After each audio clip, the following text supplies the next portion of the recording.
اعوذ باللہ من الشیطان الرجیم بسم اللہ الرحمن الرحیم رب اشرح لی صدری ویسر لی امری واحلل عقدۃ من لسانی یفقهوا قولی رب زدنی علما اللہم فقہنا فی الدین اللہم ارنا الحق حقا وارزقنا اتباعہ وارنا الباطل باطلا وارزقنا اجتنابہ آمین یا رب العالمین۔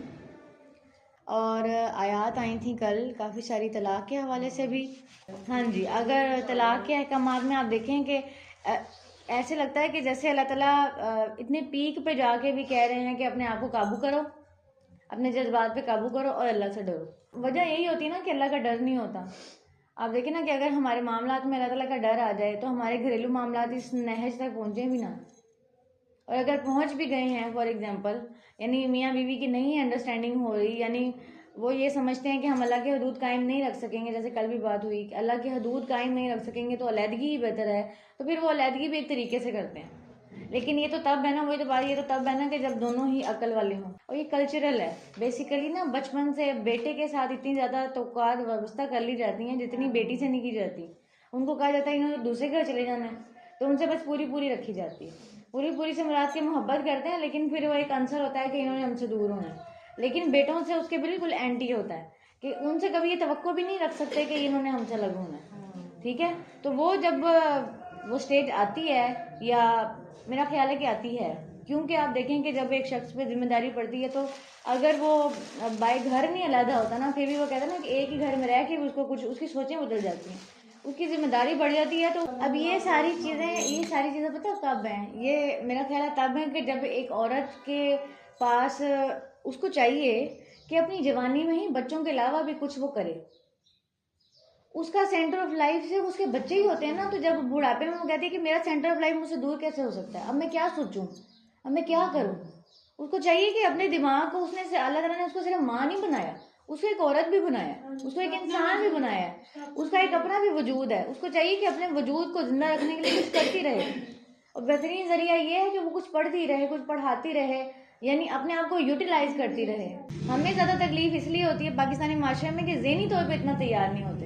ذہنی طور پہ کیا ہوتا ہے کہ یہ تو چلی جائے گی، بیٹی تو چلی جائے گی، اس لیے اس کو وہ کہتا ہے نا کہ بیٹی کو جانا ایکسیپٹ کر لیتے ہیں ہم، کیونکہ پہلے سے ذہن پریپیئر ہوتا ہے اس نے چلے جانا۔ اور بیٹے کے لیے ذہن پریپیئر نہیں ہوتا تو پھر کیا ہوتا ہے، وہ پھر بہت ٹف ٹائم گزرتا ہے۔ انسان اگر کر بھی دینا تو بھی بہت ٹف ٹائم گزارنا پڑتا ہے۔ کتنا تم میں سے کوئی شخص اس وقت تک مومن نہیں ہو سکتا جب تک وہ دوسرے کے لیے وہی پسند نہ کرے جو وہ اپنے لیے پسند کرتا ہے۔ تو دوسرے کے لیے ہم کیا پسند کرتے ہیں، یہ بات ہے نا کہ دوسرے کی بیٹی کے لیے ہم کیا پسند کرتے ہیں اور اپنی بیٹی کے لیے ہم کیا پسند کرتے ہیں۔ تو اپنی بچی کے لیے ہم جو پسند کرتے ہیں پھر اگلی کی بچی کے لیے بھی وہی پسند کریں، یعنی پھر کمپیریزن۔ جب اس حدیث کو آپ اگر یاد رکھ لیں نا، یا اپنے گھر میں امپلیمنٹ کر لیں، تو ہر جگہ پہ یہ بات فٹ ہو جاتی ہے کہ جیسا معاملہ دوسرے کے ساتھ کر رہے ہیں ویسا اپنے ساتھ ذرا امیجن کر کے دیکھیں آپ کے ساتھ ہو تو آپ کو اچھا لگے گا یا برا، ٹھیک ہے۔ تو طلاق پہ کافی ساری کل بات ہوئی، تو اس میں جو بیسک مین مقصد سیکھنے کا تھا وہ یہ تھا کہ ایک تو ہمیں علم آ جائے احکامات کا، نمبر 2 یہ کہ ہمیں پتہ چل جائے کہ انسانی حقوق کا معاملہ کوئی ہلکا معاملہ نہیں ہے، کیونکہ اللہ تعالیٰ کہہ رہے ہیں کہ یہ میری حدود ہیں، ٹھیک ہے، میری حدود ہے، میری حدود کے قریب نہ جاؤ، اور اگر تم ان حدود سے تجاوز کرو گے فاولئک ہم ظالمون، تو تم ظالم ہو جاؤ گے، ظالم لوگوں میں سے ہو جاؤ گے۔ اور ہم نے پڑھا کہ ظالم کون ہوتا ہے، جو کسی کو اس کا وہ حق نہ دے جو اس کا شرعی حق ہے، یعنی جو کسی کا جائز حق ہے اس کو وہ حق نہ دینا، یہ ظلم ہے۔ کسی کو اس کی جگہ سے کم کر دینا یا بڑھا دینا، ٹھیک ہے، یہ ظلم ہے۔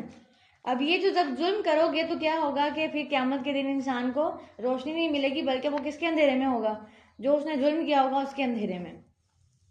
اور طلاق کے کچھ مزید احکامات بھی دیے گئے۔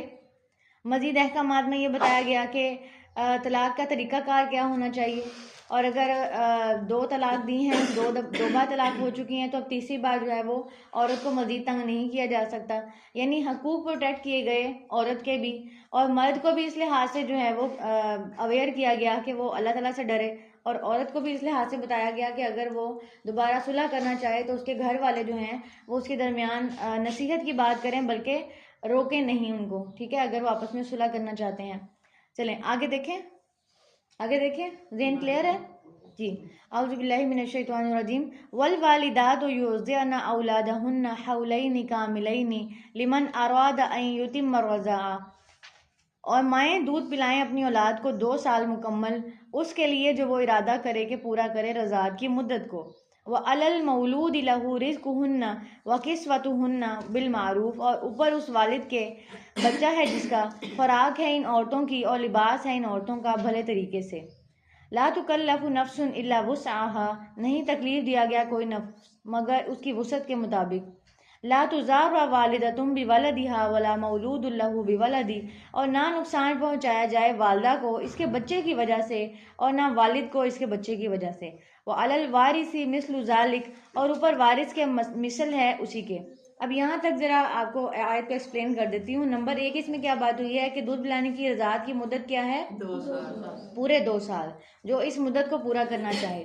نمبر 2 کیا ہے کہ والد پہ ذمہ داری ہے جس کا بچہ ہے کہ وہ کیا کرے، کھانے اور کپڑے کا انتظام کرے معروف کے ساتھ۔ کس کا؟ یا اس عورت کا جو دودھ پلا رہی ہے، یا پھر اس عورت کا جو اس کی بیوی ہے۔ ابھی پیچھے طلاق کے احکامات آئے، اس وجہ سے یہاں پہ مزید واضح کر دیا کہ طلاق کی صورت میں بچہ اگر دودھ پیتا ہے تو خرچہ کون اٹھائے گا؟ ٹھیک ہے، تو خرچہ باپ اٹھائے گا۔ ٹھیک ہے، اور اگر فار ایگزامپل یہ آپ دیکھیں کہ اگر ماں فوت ہو چکی ہے یا کوئی ایسے مسائل ہیں جس کی وجہ سے وہ دودھ نہیں پلا رہی اور کسی دوسری کا عورت کا دودھ پلایا جا رہا ہے، جیسے عرب کلچر میں بھی کیا تھا کہ رضاعت کی رضائی مائیں ہوتی تھیں اور وہ بچے کو لے جاتی تھیں یا بچے کو اپنے پاس اتنے عرصے کے لیے رکھتی تھی جب تک رضاعت کا پیریڈ ہوتا تھا، تو ان کے بھی کپڑے کھانے کا انتظام کون کرے گا؟ باپ کے ذمہ ہے۔ ٹھیک ہے، معروف طریقے سے۔ معروف طریقے کا مطلب یہ ہے کہ طلاق کی صورت میں جو لڑکی کے گھر والے ہیں وہ اس طرح کی ڈیمانڈ نہ کریں تو اس کی وسعت سے باہر ہے۔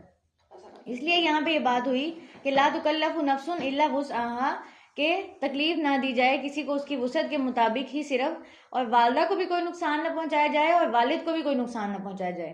یہ کیوں بات ہو رہی ہے؟ کیونکہ اکثر طلاق کی صورتوں میں کیا ہوتا ہے کہ بچہ درمیان میں پس جاتا ہے، یعنی ماں کہتی ہے کہ میری کیا ذمہ داری ہے اور باپ کہتا ہے میری کیا ذمہ داری ہے۔ ٹھیک ہے، تو باپ جو ہے وہ ذمہ دار ہے اپنے بچے کو، خاص طور پہ اس وقت جب وہ دودھ پیتا بچہ ہے، یعنی اس وقت اس عورت کی چاہے وہ طلاق ہی دے چکا ہے وہ اپنی بیوی کو، لیکن اس کے خرچے کا انتظام وہ کرے گا۔ ٹھیک ہے، اس بچے کی وجہ سے۔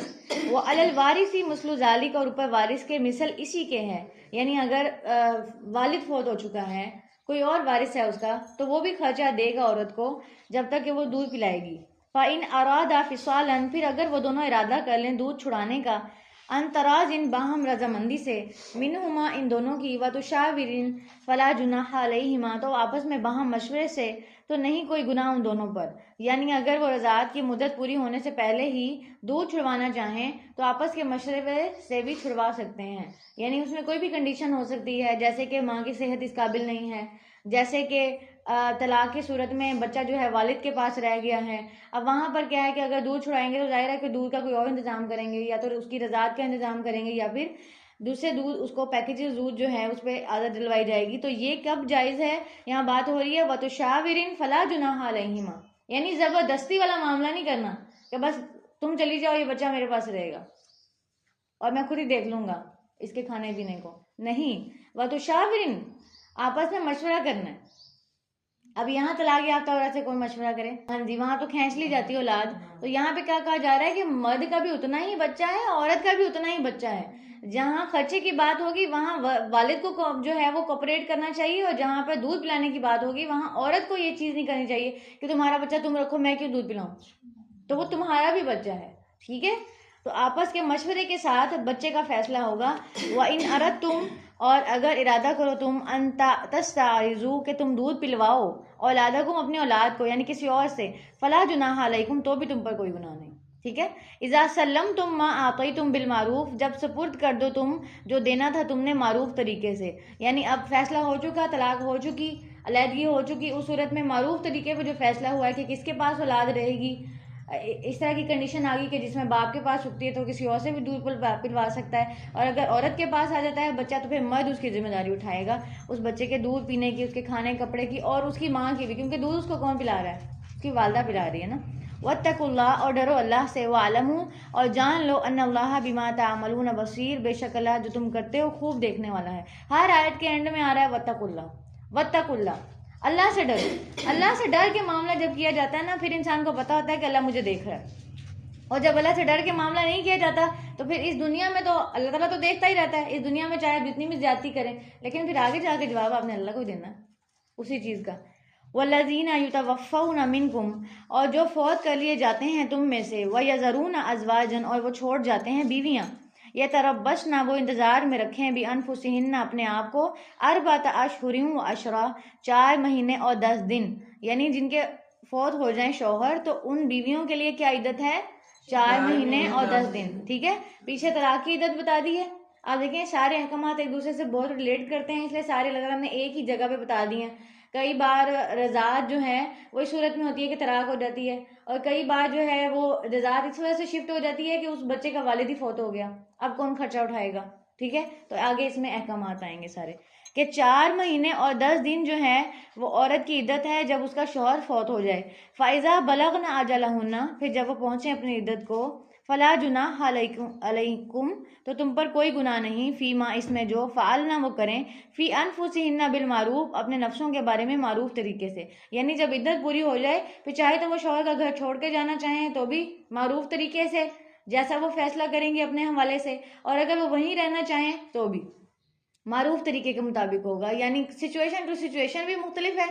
اس میں معروف طریقے پہ یہ رول نہیں دے دیا گیا کہ جانا ہے تو جاؤ اور بالکل نہیں جا سکتی، ایسا نہیں کہا اللہ تعالیٰ نے، اس لیے اللہ تعالیٰ نے آپشن دے دیا کہ تم پر کوئی گناہ نہیں کہ وہ اپنے معروف طریقے سے جو بھی فیصلہ ہو، یعنی اب بعض دفعہ ایج اتنی زیادہ ہو چکی ہوتی ہے بیوہ کی کہ اب ظاہر ہے کہ وہ گھر چھوڑ کے تو نہیں جائے گی، اور کئی بار بالکل جوان ہوتی ہے، اب ظاہر ہے ساری عمر وہاں رہنے کا کیا تو تک نہیں ہے کوئی، تو پھر اب دوبارہ شادی کر لے گی، ٹھیک ہے۔ تو اسی لیے دونوں سچویشن مختلف ہیں، تو احکامات میں اس لیے کوئی پابندی نہیں ڈالی گئی، بلکہ کیا کہا گیا، تم پر کوئی گناہ نہیں کہ تم معروف طریقے سے فیصلہ۔ واللہ بما تعملون خبیر، اور اللہ اس کی جو تم کرتے ہو خوب خبر رکھنے والا ہے۔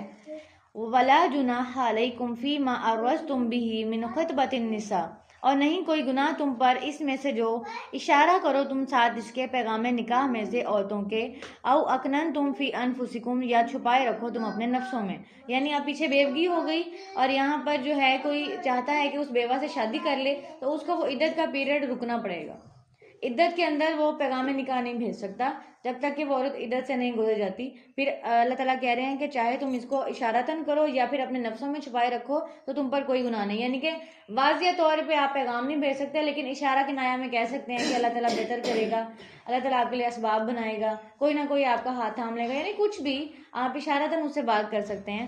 عالم اللہ انکم ستذکرونہن ولکن لا تواعدوہن سرا الا ان تقولوا قولا معروفا، جانتا ہے اللہ کہ بے شک تم ضرور ذکر کرو گے ان کا، اور لیکن نہ تم وعدہ لو ان سے چھپ کر، مگر یہ کہ تم کہو بات بھلی، ٹھیک ہے۔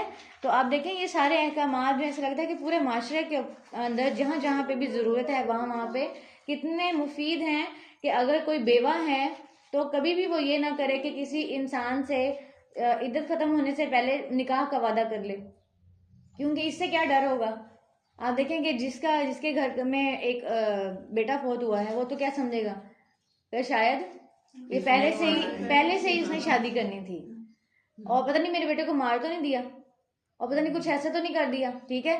تو آپ دیکھیں کہ یہ ساری باتیں اس لیے کی جا رہی ہیں کہ اگر کسی کے دل میں نکاح کا کوئی خواہش ہے بھی، جیسے فار ایگزامپل اب یہ عرب معاشرے میں جو ہے نا وہ طلاق یافتہ عورت اس طرح ابنڈنٹ نہیں تھی جس طرح ہمارے معاشرے میں، اس وجہ سے وہ طلاق کے جو احکامات وہ پیچھے سارے آئے ہیں نا، تو اس میں ان کو اتنا مشکل نہیں ہوتی تھی کہ اگر نہیں میاں بیوی کی بن رہی یا کوئی اور مسئلے مسائل پیدا ہو رہے ہیں کہ حدود اللہ کراس ہو رہی ہیں تو اس میں وہ علیحدگی اختیار کر لیتے تھے، تو ان کو پھر یہ ٹینشن نہیں تھی کہ ابھی طلاق یافتہ سے شادی کون کرے گا، ٹھیک ہے۔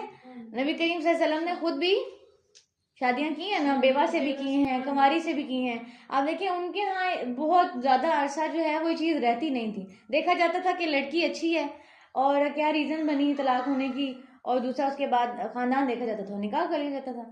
یہاں پہ ہمارے معاشرے میں 100 طرح کی شرطیں دیکھی جاتی ہیں کہ پتہ نہیں عورت میں خرابی تھی اور ہم طلاق یافتہ، اور زیادہ مسئلہ پتہ کیا ہوتا ہے کہ لوگ کیا کہیں گے، شادی اتنی مشکل کیوں ہو گئی ہے لوگوں کی وجہ سے، تو پھر یہی تو ڈر اللہ تعالیٰ ہمیں شروع سے نکال رہے ہیں، فلا تخشوہم واخشونی، ان سے مت ڈرو مجھ سے ڈرو، ان سے مت ڈرو مجھ سے ڈرو۔ ہم کیا کرتے ہیں، ہماری ہر خوشی ہر غمی لوگوں کے انڈر پریشر ہے، آپ دیکھیں کہ ہم پہلی دفعہ یہ بھی نہیں سوچتے کہ یہ چیز پہ اللہ تعالیٰ کا کیا ہمارے ساتھ معاملہ ہوگا، نہیں، اس میں ہم سوچتے ہیں لوگوں کا ہمارے ساتھ کیا معاملہ ہو، طلاق دیتے ہیں تب بھی ہم یہ نہیں سوچتے کہ اللہ تعالیٰ سے ڈر کے دیں، تب بھی ہم کیا سوچتے ہیں ہمارے آس پاس معاشرہ کیا سوچے گا ہمارے. تو یہاں پہ یہ بات ہو رہی ہے کہ اگر تم ان سے نکاح کا ارادہ رکھتے ہو یا تمہارے دل میں ایسی کوئی بات ہے اور اللہ تعالیٰ کہہ رہے ہیں کہ تمہارے دل میں آئے گی یہ بات، تو تم ان سے چھپ کر کوئی ارادہ نہ لو، بلکہ جب ان کی عدت پوری ہو جائے تو طریقے سے بات کرو، قولا معروفہ، بھلے طریقے سے.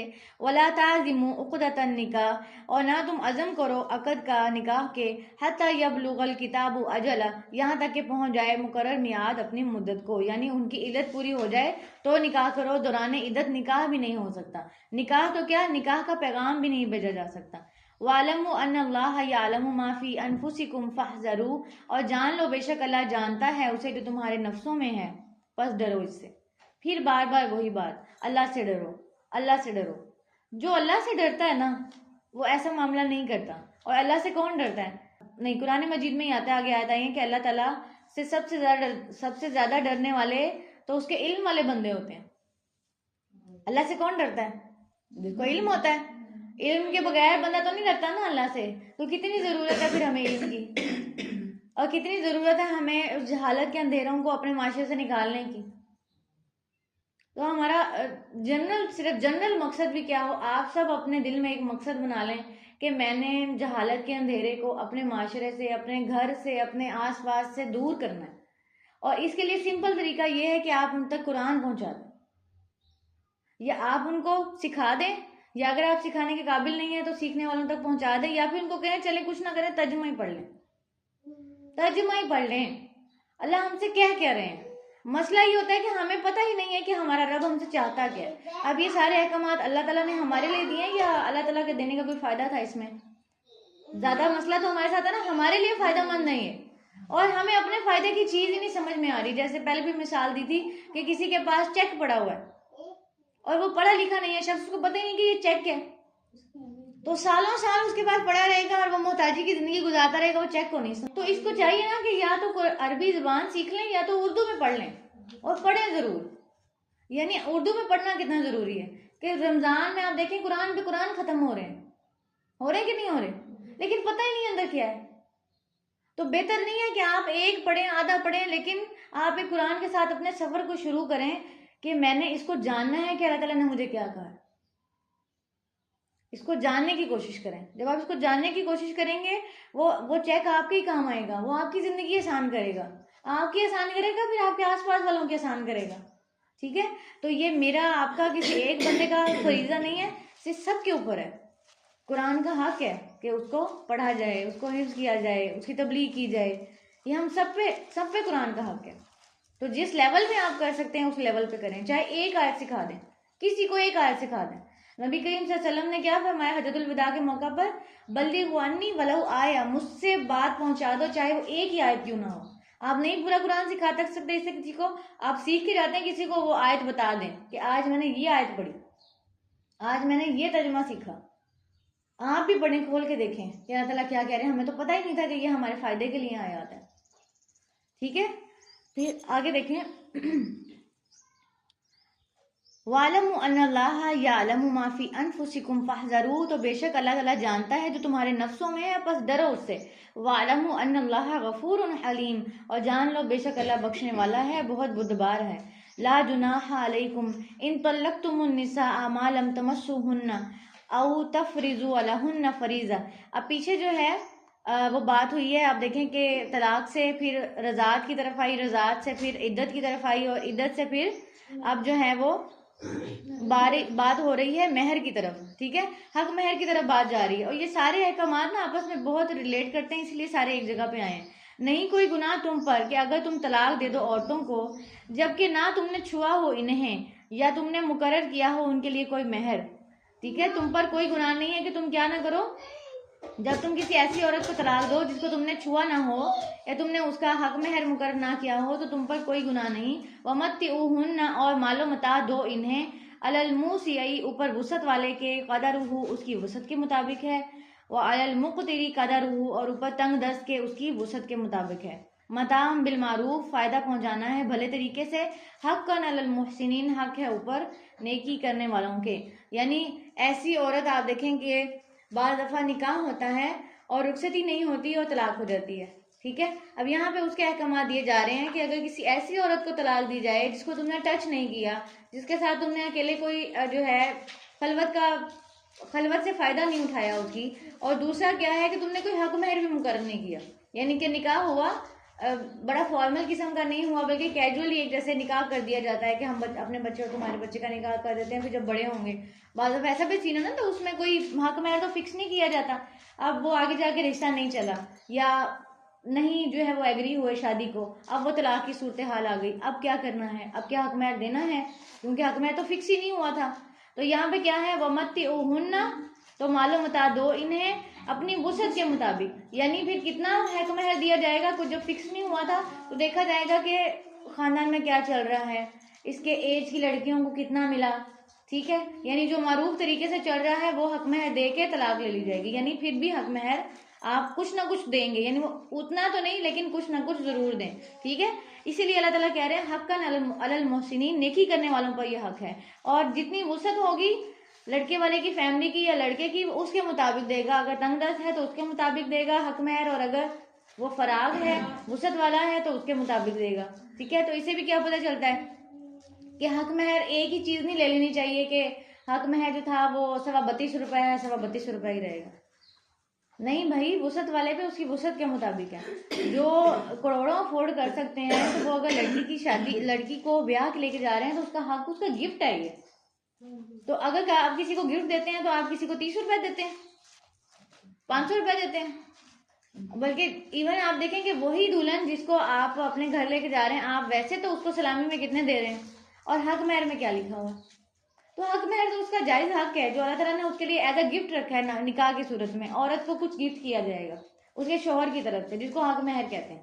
ٹھیک ہے، تو اب اگر مرد اپنی بیوی کو کچھ گفٹ دے رہا ہے تو بہتر یہ ہے کہ اگر اس سے بہتر آپشن یہ تھا کہ جو آپ نے اس کے لیے بنوایا، کیونکہ جب بھی کوئی شادی کرتا ہے کچھ نہ کچھ تیار تو کرتا ہے نا اپنی وائف کے لیے یا اپنی بہو کے لیے، کچھ نہ کچھ تو بناتا ہے، تو وہ اس کو ہی اس کا حق مہر بنا دیں تاکہ آپ پہ بھی زیادہ بوجھ نہ پڑے اگر آپ اتنا افورڈ نہیں کر سکتے تو.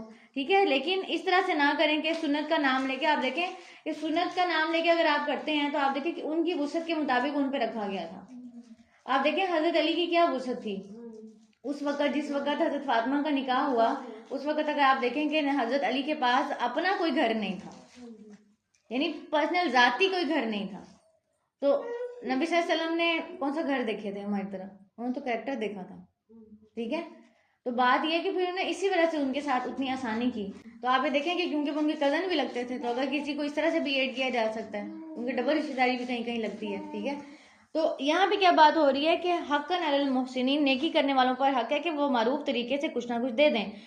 وَإِن طَلَّقْتُمُوهُنَّ، اور اگر طلاق دے دو تم انہیں، من قبل، اس سے پہلے، ان تمسوهن، کہ تم نے چھوا انہیں، وقد فرضتم، اور تحقیق مقرر کر دیا تم نے، لہن، ان کے لیے، فریضتاً کوئی مہر، فنصف ما فرضتم الا ان یعفون او یعفو الذی بیدہ عقدۃ النکاح، تو مگر یہ کہ عورتیں معاف کر دیں یا معاف کر دے وہ شخص جس کے ہاتھ میں ہے گرا نکاح کی. اگر وہ معاف کر دیں تو کیا ہے، پھر تم حق مہر نہیں دو گے، اور اگر معاف نہیں کریں گے تو پھر کیا دو گے، نصف دو گے. ٹھیک ہے، یعنی تم دو باتیں ہیں. آپ دیکھیں، نمبر 1 تم نے ان کو ٹچ نہیں کیا، نمبر 2 تم نے کوئی حق مہر بھی فکس نہیں کیا. ٹھیک ہے، اس صورت میں کیا ہے کہ جب حق مہر کوئی فکس نہیں ہوا تو پھر آپ کیا کریں، معروف کے مطابق کچھ بھی رقم دے دیں، یا کچھ بھی آپ دیکھیں کہ گفٹ وغیرہ دے کے یا کوئی بھی اچھی بات کر کے کہ یہ ہم نے اس کے لیے ذہن سے سوچا تھا، اب یہ تو نہیں ہو سکی تو یہ اس کو دے دیں. مہر مقرر ہوگا؟ نہیں، مقرر نہیں ہوگا. پہلی آیت میں بات ہوئی ہے کہ مہر مقرر نہیں ہے، اور تم نے ان سے مباشرت بھی نہیں کی، خلوت بھی نہیں کی، یعنی کہ تم نے ان کو چھوا نہیں، سمپل از دیٹ. نمبر 2 آیت میں کیا بات ہو رہی ہے کہ تم نے ان کو چھوا نہیں لیکن حق مہر فکس ہو چکا تھا. جیسے نکاح ہوتے ہیں، پراپر طریقے سے نکاح ہوا تھا لیکن رخصتی نہیں ہوئی تھی، اب طلاق کی صورت میں کیا ہے، آدھا حق مہر دینا ہوگا. ٹھیک ہے، کیونکہ فکس ہو چکا تھا، ایک بات ہو چکی تھی کہ اتنا دیں گے تو آدھا دینا پڑے گا. اگر دوسری صورت کیا ہے کہ اگر جس کے ہاتھ میں نکاح کی گرا ہے، یعنی جو عورت کا ولی ہے، جو عورت ہی معاف کر دے یا عورت کا ولی ہی معاف کر دے کہ نہیں ہمیں نہیں چاہیے، یعنی ہم نے تعلق ایک قسم کا ختم کیا تو اب ہمیں آپ کی طرف سے کچھ بھی نہیں چاہیے، تو ایسا بھی ہو سکتا ہے. ٹھیک ہے، وَإِن تَعْفُوا، اور یہ کہ تم معاف کر دو، اقربوا، زیادہ قریب ہے، لتقویٰ، تقویٰ کے، وَلَا تَنْسَوُا الْفَضْلَ بَيْنَكُمْ، اور نہ تم بھولو احسان کو آپس میں. یعنی اس سٹیج پہ آ کر بھی کیا نہ بھولو، آپس میں بھلائی، احسان، نیکی. کیونکہ آپ دیکھیں نا کہ رشتہ تو بعض دفعہ ختم ہو جاتا ہے لیکن اس سے پیچھے بھی کچھ رشتے ہوتے ہیں. بعض دفعہ رشتہ داریوں کے اندر ہی نکاح ہو جاتے ہیں اور بعد میں وہ نکاح نہیں رہتے تو پھر کیا ہوتا ہے کہ وہ رشتہ داریاں بھی نہیں رہتی. تو یہ بات نہیں ہے یہاں پہ کرنے والی. اللہ تعالیٰ کہہ رہے ہیں کہ وَلَا تَنْسَوُا الْفَضْلَ بَيْنَكُمْ، آپس میں جو احسان ہے اس کو مت بھولو. یعنی کہ یہ نہ ہو کہ طلاق ہوتے ہوتے پیچھے والی رشتہ داری بھی ختم ہو جائے. ٹھیک ہے، اتنا زیادہ جو ہے وہ نہیں کرنا چاہیے. لیکن ہم کیونکہ ایکسٹریمسٹ ہیں، ہمیں ایکسٹریمسٹ کہنا چاہیے. ہم کیا کرتے ہیں، ہم کسی حد پہ تو رکتے نہیں ہیں. اللہ تعالیٰ نے جو حدود بنائی ہیں ان پہ تو ہم نے رکنا نہیں ہے. تو ہم کیا کرتے ہیں، اپنی مرضی کہ ہم وہ پچھلے رشتے سے بھی جائیں اور بالکل کٹ آف. کیونکہ تم نے میرا رشتہ کاٹا. آپ یہاں دیکھیں، یہاں تک کہ نکاح بھی نہیں ہوئے ہوتے، جسٹ منگنیاں ہوئی ہوتی ہیں. منگنیاں ٹوٹ رہی ہیں پھر بھائی بہن ٹوٹ جاتے ہیں کہ تم نے میری طرف رشتہ نہیں کیا تو تم آج کے بعد میرے گھر نہ. کیوں بھائی، وہ رشتہ تو نصیب میں تھا نہیں تھا. وہ تو وہ دیکھیں، وہ تو تھا نہیں تھا. وہ تو اپنے اپنے گھر خوش ہیں بچے. اس کے بچے کی بھی شادی ہوگی، تمہارے بچے کی بھی شادی ہوگی. اور جو بہن بھائیوں نے آپس میں کاٹا، انہوں نے اللہ کی ناراضگی مول لے لی کہ اس رشتے کو کاٹا جو کسی کو کاٹنا جائز نہیں تھا. یعنی ایسا رشتہ جس کو اللہ تعالیٰ نے رحم کے ساتھ باندھا ہے، وہ بہن بھائی اس بات پہ علیحدہ ہو جائیں کہ کیونکہ ہمارے بچوں کا رشتہ نہیں ہوا. ٹھیک ہے، تو آپ یہ دیکھیں کہ اللہ تعالیٰ کیا کہہ رہے ہیں کہ اللہ کے تم نہ بھولو احسان کو آپس میں. ان اللہ بما تعملون بصیر. پھر وہی بات آ گئی کہ تم جو کرو گے اللہ دیکھ رہا ہے. یعنی تمہیں اس بات کا اگر ڈر ہے کہ اللہ دیکھ رہا ہے تو یہ کام نہ کرنا. حافظوا علی الصلوات والصلاۃ الوسطی. حفاظت کرو سب نمازوں کی اور نماز درمیانی کی. وقوموا للہ قانتین. اور کھڑے ہو جاؤ اللہ کے لیے فرما بردار بن کر. اب یہ طلاق اور ساری آیتیں چلتی چلتی بیچ میں نماز کی بات آ گئی. نمازوں کی حفاظت کی، پیچھے طلاق کی بات چل رہی ہے، نکاح کی بات چل رہی ہے، بیچ میں نماز کی بات آ گئی ہے. یہ کیا لنک ہے اس کا؟ اس کے اللہ کے احکام پر سر جھکا دینا. ان دونوں میں لنک یہ ہے کہ دونوں جگہ پر اللہ کے آگے جھک جانا ہے. نماز میں آپ کیا کر رہے ہیں، اللہ کے آگے جھک رہے ہیں. تو اللہ تعالیٰ کہہ رہے ہیں جب تم نماز میں جھک جاتے ہو تو اپنے انسانی معاملات میں بھی جو اللہ کے احکامات آئے ہیں ان پر کیا کرو، جھک جاؤ. پھر اللہ کی بات مان لو. وہاں پہ اپنی مرضیاں نہ چلاؤ کہ ہم نے نہیں کرنا اور ہم نے نہیں دینا. لیکن یہ کہ ایک چیز ہے کہ کوئی انکار ہی کر دے کہ میں نہیں مانتا کہ اللہ کا کوئی حکم ہے نماز کا، تو آپ کیا کہیں گے کہ بھئی اللہ کے حکم کو انکار نہیں کر سکتے. ٹھیک ہے، تو لیکن جب اللہ تعالیٰ احکامات دے رہا ہے ہمیں انسانی حقوق سے متعلق، تو وہاں پہ ہم کیا کرتے ہیں، وہاں پہ ہم اللہ کے احکامات کے آگے سر نہیں جھکاتے. تو یہ یہاں پہ اس لیے بات آئی کہ جس طرح تم حفاظت کرتے ہو نماز کی، خاص طور پہ درمیانی نماز کی یہاں بات ہو رہی ہے، اور والصلاۃ الوسطی عصر کی نماز کی بات ہو رہی ہے. تو عصر کی نماز کی حفاظت کی کیا ہمیں خوشخبری ملتی ہے حدیث میں. نبی صلی اللہ علیہ وسلم نے فرمایا، یہ حدیث جب بھی آپ کو یاد آئے گی نا، آپ کو عصر کی نماز کی اہمیت اور عصر کے ٹائم پہ وہ حدیث اگر آپ کو یاد آ جائے نا تو آپ کو بہت اچھی فیلنگ آئے گی. نبی کریم صلی اللہ علیہ وسلم نے فرمایا کہ ایک شخص کو جب قبر میں اٹھایا جائے گا سوال و جواب کے لیے تو اس کی کچھ نشانیاں ہوں گی. نشانیوں سے مراد یہ ہے کہ اس کو ڈوبتا ہوا سورج دکھایا جائے گا، اور جو مومن شخص ہوگا وہ کیا کہے گا، میری نماز جاری ہے، میری نماز جاری ہے، مجھے وضو کر لینے دو. یعنی اس کو فکر ہوگی کہ میری نماز جا رہی ہے. ٹھیک ہے، اور یہ سائن ہوگا ان فرشتوں کے لیے کہ یہ بندہ مومن ہے. یعنی ان کو کیسے پتہ چلے گا، کیونکہ انہوں نے تو حساب کتاب، یعنی کہ انہوں نے تو سوالات کرنے آنا ہے. ان کو تو سوالات پہ جج کیا جائے گا کہ جو سوال کا جواب دے گا اس کے ساتھ یہ معاملہ کرنا ہے، جو سوال کا جواب نہیں دے گا اس کے ساتھ یہ معاملہ کرنا ہے. انہوں نے اعمال نہیں دیکھے، ان کو کچھ نہیں پتا. ابھی جہنم جنت کا فیصلہ اللہ کے پاس جا کے ہونا ہے. ابھی قبر کے عذاب کی اور قبر کی خوشخبری کی بات چل رہی ہے کہ قبر میں کیا معاملہ ہوگا. ٹھیک ہے، تو جو اپنی نماز کی صلاۃ الوسطی کی حفاظت کرتا ہوگا اس کو جب یہ سائن دکھایا جائے گا اور یہ بات وہ بولے گا تو فرشتے سمجھ جائیں گے کہ یہ بندہ مومن ہے. ٹھیک ہے، اور پھر اس کے ساتھ وہ والا معاملہ ہوگا. یعنی پھر اس کو کہا جائے گا کہ اب تم پر نماز کا وقت ختم ہو چکا، اب سارے معاملات پورے ہو گئے، اب سوالات کی طرف آ جائیں گے. ٹھیک ہے، من ربو کا مادینوں کا. لیکن اس کے ساتھ ذرا آسان معاملہ ہو جائے گا کیونکہ فرشتوں کو بھی پتہ چل جائے گا. جیسے میں اس کی ایک مثال دوں آپ کو، بڑی ریلیونٹ ہمارے. آپ دیکھیں کہ ایک بندہ ہے جو آپ کہیں جاب پہ ہیں یا آپ کا کلینک ہے، تو آپ کے پاس ایک بندہ آتا ہے رینڈملی، کوئی بھی مریض ہے تو آپ اس کا علاج کر دیتے ہیں. لیکن جب کوئی آپ کے جاننے والا مریض آتا ہے، یعنی کسی کے اسپیشل کال پہ کہ میرا مریض آنے والا ہے، اس کے ساتھ کیسا پروٹوکول ہوتا ہے نا اس کے ساتھ پروٹوکول.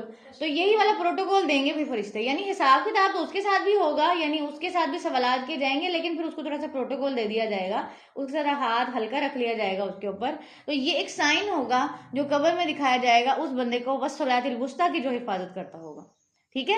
تو اس حدیث کو اگر آپ یاد رکھیں ڈوبتے سورج کو دیکھ کے تو آپ کو لازمی یاد رہے گا کہ انسان کو اپنے نماز کی خاص طور پہ عصر کی نماز کی فکر اس لحاظ سے کرنی چاہیے کہ میں قبر میں بھی اس سائن کے ساتھ آزمایا جانے والا ہوں. وقوموا للہ قانتین، اور کھڑے ہو جاؤ اللہ کے لیے فرما بردار ہو کر. تو یہاں پر وہی والی بات ہے کہ جب تم اللہ کے آگے نماز میں فرما بردار ہو کے کھڑے ہو جاتے ہو تو پھر جو باقی احکامات بھی اللہ تعالیٰ دے رہے ہیں ان پر بھی اللہ کے سامنے فرما برداری شو کرو. یعنی ایسے نہ کرو جیسے کچھ آیتیں پہلے ہم نے پڑھا تھا کہ تم دین میں داخل ہو جاؤ اے ایمان والو کافتن، سارے کے سارے. وہاں پہ آپ نے پڑھا تھا نا کہ اے ایمان والو دین میں مکمل داخل ہو جاؤ. ایسے نہ کرو کہ ایک حصے کو لے لیا اور ایک حصے کو چھوڑ دیا. فائن خفتم فرجالن، پھر اگر خوف ہو تمہیں کہ تم جو ہے اگر تمہیں کسی بات کا خوف ہو تو پیدل پڑھ لو اور رکبانن، یا سوار ہو کر. اب نماز کے حوالے سے کچھ تھوڑے سے درمیان میں 2 آیتیں آئی ہیں. اور اگلی بات کیا ہو رہی ہے کہ اگر جنگ کی کیفیت میں ہو، کسی اور وجہ سے تمہیں خوف ہے اس وقت کہ تم وہاں پر پراپر نماز نہیں پڑھ سکتے، یا تم رکو گے تو وہاں پہ تم پہ خدا نہ خواستہ بمباری ہونا شروع ہو جائے گی، یا بارڈر ہے یا وٹ ایور جو بھی ایسی بات ہے، کیونکہ یہ جنگ کے حوالے سے احکامات آئے ہیں کہ وہاں پہ بھی تم نے اپنے نماز کی حفاظت کرنی ہے. لیکن اگر تمہیں ڈر ہو کہ ایک جماعت بنا کے پڑھیں گے یا کھڑے ہو کے پڑھیں گے تو وہیں پہ حملہ ہو جائے گا، تو کیا کرو، چلتے چلتے بھی نماز پڑھ لو، سواری پر بھی نماز پڑھ لو. ٹھیک ہے. تو آپ یہ دیکھیں کہ کتنی آسانی کر دی گئی. خوف کی کیفیات کی نماز اور ہے، اور قصر کی کیفیات جیسے اس میں سفر میں ہوتے ہیں اس کی نماز اور ہے، عام امن کی حالت میں نماز اور ہے، ٹھیک ہے، بیماری کی حالت میں اور ہے. تو یہ آسانیاں اس لیے دی گئیں کہ تاکہ انسان حافظ علی الصلوات والصلاۃ الوسطیٰ کر سکے. ٹھیک ہے. فَإِذَا أَمِنْتُمْ، پھر اگر امن میں آ جاؤ تم، فَاذْكُرُوا اللَّهَ، تو یاد کرو اللہ کو، كَمَا عَلَّمَكُم مَا لَمْ تَكُونُوا تَعْلَمُونَ، جیسا کہ اللہ نے تمہیں سکھایا اور نہیں تم اس کا علم رکھتے تھے. یعنی امن کی کیفیت میں تم وہی نماز پڑھو گے جیسے عام نماز پڑھی جاتی ہے، نبی صلی اللہ علیہ وسلم کا سکھایا ہوا طریقہ ہے، آئیڈیل سچویشن ہے. لیکن ایکسیپشنل سچویشن میں حکم مختلف ہو جاتا ہے. ٹھیک ہے. جیسے آئیڈیل سچویشن میں کیا ہے کہ عورت اپنے آپ کو کور کرے، اپنی زینت کو چھپائے، سارا کچھ. ایکسیپشنل سچویشن کیا ہے، آگ لگ گئی گھر میں، باہر نکلنا ہے، ایکسیڈنٹ ہو گیا ہے، عورت پڑی ہوئی ہے. اب وہاں پہ احکامات فرق ہو جائیں گے نا، اب وہ اس کے بس میں ہی نہیں ہے وہ چیز. ٹھیک ہے. تو ایک چیز ہے کہ اس میں اگر سطر نہ کھلے، جو آس پاس لوگ موجود ہیں وہ اس کو کور کر دیں یا جس طرح سے بھی. تو کیا ہے کہنے کی بات یہ کہ اللہ تعالیٰ نے جس طرح سے سکھایا ہے امن تم والی کیفیت اس طرح کی ہے، لیکن ایکسیپشنل صورتحال اس لیے رکھیں کہ اگر اس سے مختلف کوئی صورتحال آ جائے تو کیا چیز جو ہے وہ فرق کر دیتی ہے اس کو. والذین یتوفون منکم، اور جو لوگ فوت کر لیے جائیں تم میں سے، وَيَذَرُونَ، اور وہ چھوڑ جاتے ہیں، ازواجن، بیویاں. اب ایک اور حکم آ رہا ہے، کس لحاظ سے، بیواؤں کے لحاظ سے. پیچھے بیواؤں کے لحاظ سے نکاح کے حوالے سے حکم آیا ہے کہ ان کو نکاح کا جو ہے وہ حق ہے، لیکن عدت کے بعد. یعنی کچھ لوگ تو بالکل حق ہی نہیں دیتے نا کہ اب بیوہ ہو گئی ہے، اب اس کو کیا ضرورت ہے شادی کرنے کی، بس ٹھیک ہے اپنے بچے پالے. تو اللہ تعالیٰ نے اس کو حق دیا کہ وہ شادی کر سکتی ہے لیکن عدت گزرنے کے بعد. اب یہاں پہ بیوہ کے لیے کیا حکم آ رہا ہے کہ جو لوگ فوت کر لیے جاتے ہیں تم میں سے اور وہ چھوڑ جاتے ہیں اپنی بیویاں، وصیت لازواجہم، تو وصیت کریں اپنی بیویوں کے لیے، متاعا الی الحول غیر اخراج، فائدہ پہنچانے کی 1 سال تک بغیر نکالنے کے. اب یہ جو حکم ہے یہ آپ کہہ سکتے ہیں کہ وراثت کی احکامات سے پہلے کا ہے اور پیچھے عدت کے احکامات سے بھی پہلے کا ہے. تو پہلے کیا ہوتا تھا، پہلے کیا حکم آیا تھا کہ جس کا شوہر فوت ہو جائے وہ 1 سال تک اپنے شوہر کے گھر میں رہے گی. ٹھیک ہے. اس سے پہلے نہیں نکالی جائے گی.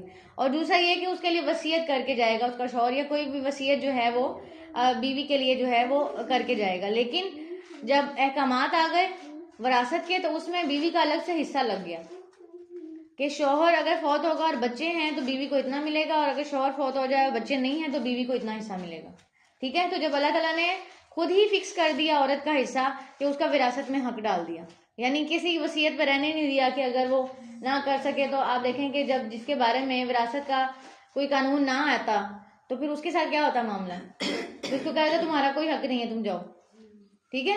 تو پھر اللہ تعالیٰ نے خود اس کا ذمہ لے لیا کہ ان کے لیے حق مقرر کر دے وصیت کے اندر.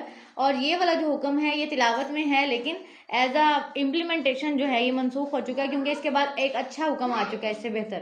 ٹھیک ہے. پیچھے آپ کو یاد ہوگا آپ نے وہ آیت پڑھی تھی کہ جب ہم کوئی آیت منسوخ کرتے ہیں یا اس کی جگہ نہیں لے آتے ہیں تو کیوں لے کے آتے ہیں اللہ تعالیٰ؟ تاکہ اس سے بہتر حکم آ جائے. ٹھیک ہے، سورۃ البقرہ پہلے پارے میں آپ نے پڑھا تھا. تو یہاں پہ اگر کوئی آیت ایسی آتی ہے جو آپ دیکھتے ہیں کہ یہ اس کا حکم جو ہے منسوخ ہو چکا ہے، اس کا مطلب یہ ہے کہ اس سے بہتر حکم آ چکا ہے. ٹھیک ہے، اور اس کی تلاوت جو ہے وہ منسوخ نہیں کی گئی، اس کو قرآن کا حصہ رہنے دیا. فَإِنْ خَرَجْنَا، پھر اگر وہ نکل جائیں، فَلَا جُنَاحَ عَلَيْكُمْ، تو نہیں کوئی گناہ تم پر، فی ما فعلنا، اس معاملے میں جو وہ کریں، فی انفسہن من معروف، اپنے نفسوں میں بھلے طریقے سے. ٹھیک ہے، یعنی کہ اب جب عدت مکمل ہو گئی ہے یا 1 سال کا عرصہ گزر گیا ہے، اب ان پر کوئی گناہ نہیں ہے کہ وہ اگر شوہر کا گھر چھوڑنا بھی چاہیں اور اپنے بارے میں کوئی معروف فیصلہ کرنا چاہیں، یعنی نکاح کہیں اور کرنا چاہیں، تو ان پر کوئی گناہ نہیں ہے. واللہ عزیز حکیم، اور اللہ بہت زبردست ہے، خوب حکمت والا ہے. وَلِلْمُطَلَّقَاتِ مَتَاعٌ بِالْمَعْرُوفِ، اور طلاق یافتہ عورتوں کو فائدہ پہنچانا ہے بھلے طریقے سے. حقاً علی المتقین، یہ حق ہے متقی لوگوں پر. 241 آیت کو اگر آپ تھوڑا سا ہائی لائٹ کر لیں تو یہ طلاق یافتہ یا طلاق کی صورت میں بالکل جو ہے نا کیا کہہ لیں کہ ایسا کی پوائنٹ ہے جس کو بھولنا نہیں چاہیے کہ اللہ تعالیٰ کہہ رہے ہیں کہ طلاق یافتہ عورتوں کو بھلے طریقے سے فائدہ پہنچاؤ. اور بھلے طریقے سے کون فائدہ پہنچائے گا؟ جو متقی ہوگا، جس کو اللہ کا ڈر ہوگا، وہ فائدہ پہنچانے والی بات ہی کرے گا. کذالک یبین اللہ لکم آیاتہ لعلکم تعقلون، اسی طرح واضح کرتا ہے اللہ تمہارے لیے اپنی آیات کو تاکہ تم عقل سے کام لو. سبحانک اللہم و بحمدک، اشہد ان لا الہ الا انت، استغفرک واتوب الیک. آمین یا رب العالمین. السلام علیکم ورحمۃ اللہ وبرکاتہ.